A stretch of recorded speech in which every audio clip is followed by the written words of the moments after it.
Hi, my name is Dr. John Douillard. I want to talk to you today about some amazingly new drugless strategies for insomnia. Recently published in the Annals of Internal Medicine, they found that cognitive behavioral therapies, drugless type therapies, counseling sessions actually were so effective for insomnia to the tune of 70 to 80% improvement, just by helping folks talk through some of the behavioral and lifestyle and patterns of behavior and mindsets that we have around sleep.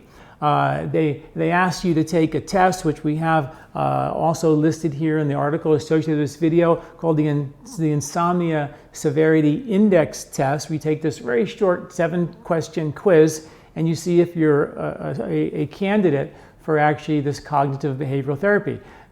Based on this science, which is so amazing, they're really encouraging more of these therapists to be trained in this strategy. Very, very simple technique.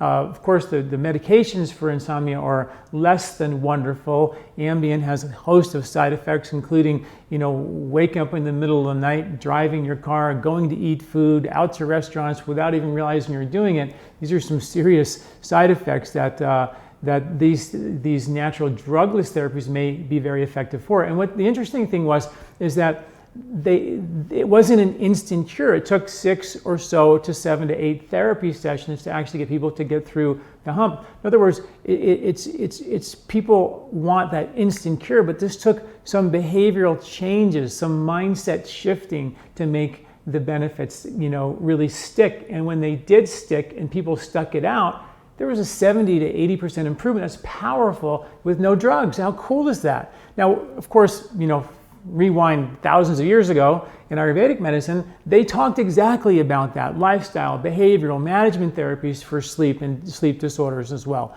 And let's talk about some of those things that we may be able to get started with. And I've written some articles about that. I've listed in this article some of the behavioral modifications that we can all make, starting with something as simple as getting to bed early, taking out a very uplifting book. We call it in Ayurveda a sattvic book that makes you feel good. And around 8 o'clock at night, get into the bed and start reading, get a little sleepy by 9 or 9:30, turn the light out, you're asleep. And make sure you're ready to go to sleep when the cortisol levels in the body naturally decline, so you can ride that wave and take that train into sleep very, very effectively. Another one is get up early. When your internal alarm wakes you up at 5:06, but your real alarm doesn't start buzzing until 6, get up at 5:06. Get your body back, get up when the body wakes you up, and get your body ready to go to sleep when you're tired. Get ourselves reconnected with the circadian rhythm. Sounds simple, but these are the modifications that help us reset in a bigger way. Meditate, 15 to 20 minutes in the morning, and you can also do it before you go to bed. A great way to help settle yourself down. Very simple. I've got my free 1-minute meditation course you can take.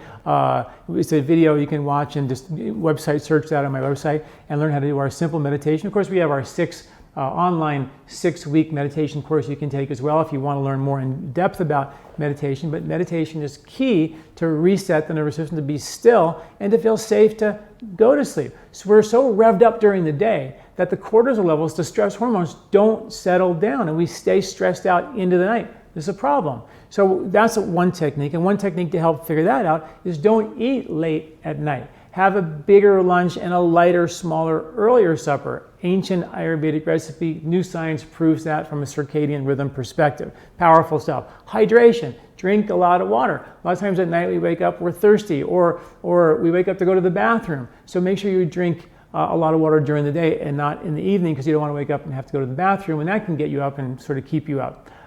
Blood sugar, big issue with our sleep. If you eat meal snack all day long, and then you say, okay, now we're going to go to bed and sleep for 8 hours, and the body goes, wait a minute, I have a feeding schedule. I get fed every 2 hours. How am I supposed to sleep for 8 or 9? Doesn't make any sense.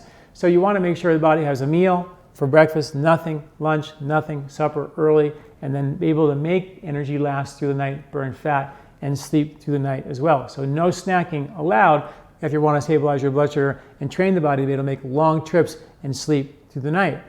Simple techniques, right? But powerful. Old recipe, grandma's recipe of drinking hot milk before you go to bed actually has peptides that actually decrease and lower the cortisol levels at night. In Ayurveda, we have a recipe called the Ojas Nightly Tonic, where you take hot milk and you mix it with this formulation which has ashwagandha and shatavari and dates and coconut and ghee and cardamom and saffron and a few other what we call ojas building agents that give you the energy to sedate yourself. This is what we call a building ojas, to give you that natural energy so you can calm yourself down and go to sleep at night. A lot of us, when we don't sleep, it's not because we have too much energy, it's because we're exhausted. We need that energy reserve to sedate ourselves and go to sleep. Interesting concept.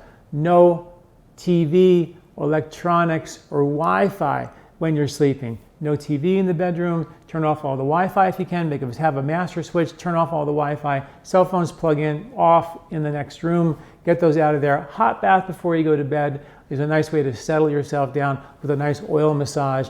And then finally, maybe most importantly, is never the best you can, go to bed angry. Try to resolve all your problems, make amends before you go to bed, and sleep with a good feeling in your heart. Please check out the article where I talk about the research in the cognitive behavioral training and also go into detail about all these strategies Ayurvedically to actually bring the body back into balance. Thanks for listening. I'm Dr. John Douillard. Hi, did you like this video? Do you like our content here at LifeSpa? You can subscribe to our YouTube channel at youtube.com/John Douillard right here and get this valuable content every week in your inbox. This recording is brought to you by LifeSpa, where ancient Ayurvedic wisdom meets modern science. Get access to free health video newsletters by Dr. John at lifespa.com. These statements have not been evaluated by the FDA. These products are not intended to diagnose, treat, cure, or prevent any disease.